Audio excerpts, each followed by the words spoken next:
سوره همزه سوره همزه 9 آیته لمکه داکتیه و نافج آیتا پیشین تیکو تیدا پیوا همزه دبهوره و بمعنی سب تناز کرن و رنجیده کرن و شرمزار کرنه. بسم الله الرحمن الرحیم بناب خدای مهربان دلوین.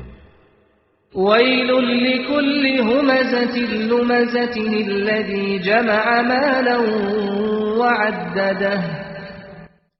هی واخ لحال چقاس کسی عیب دریخ و تن نابیج به اوه که ثروت کم دکه و دهش میره.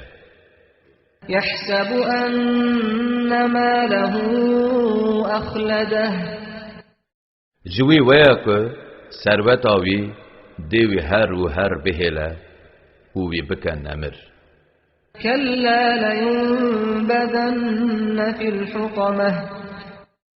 نخیر بلا وی هزری نکه براستی اوی دهوتمه دبی ورکرن.